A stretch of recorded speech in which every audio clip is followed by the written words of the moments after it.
Hi D-Group leaders, this is your final D-Group video for this semester. I hope everything's going well in your groups.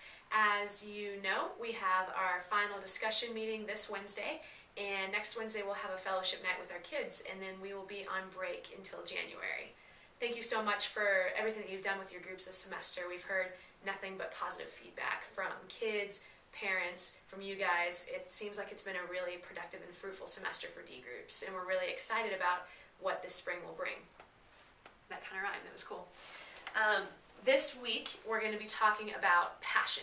As you know, leading up to this point, over the last 3 weeks of discussion, we've talked about spiritual gifts, we've talked about personality, we've talked about experiences, all things about us that God has given us, or ways that God has shaped us to be able to use us to serve Him well.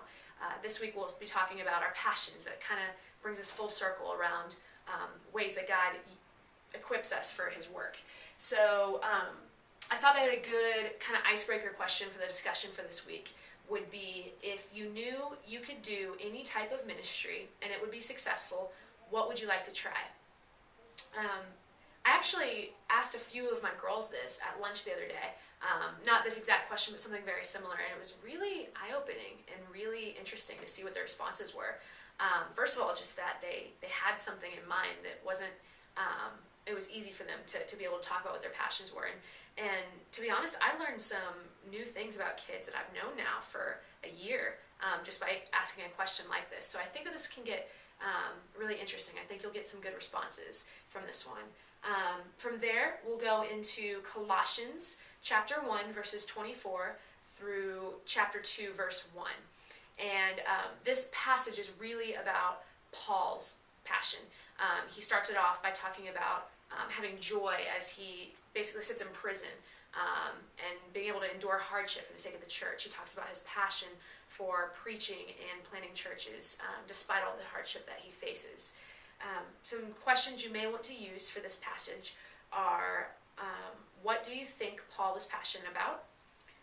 When you're doing what you love, is it easier for you to endure hardship? Why or why not?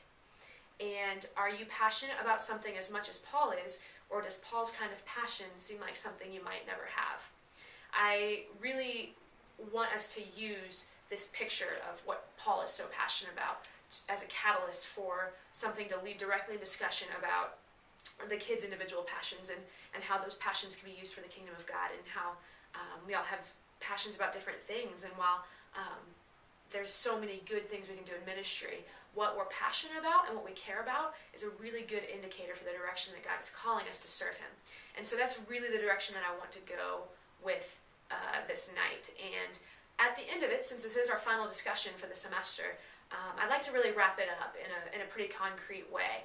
And so for the last question of the discussion, if you want to ask something to the tone of this, based on the things we've talked about this semester, what insights have you gained about yourself that you can use to serve God? And then how can you put those into action? I really want it to be very practical, very hands-on, with ways that we're challenging each other in our groups to step forward to serve God, whether it's in a new area of service in the church next semester, or whether it's something at school or at home with their family. Whatever it is, I'd really love each kid to leave this night with at least one concrete, practical idea in their mind of how to apply what we've been talking about this semester. So anyway, if you have any questions, always feel free to let us know, and we're looking forward to hearing about it. Thanks.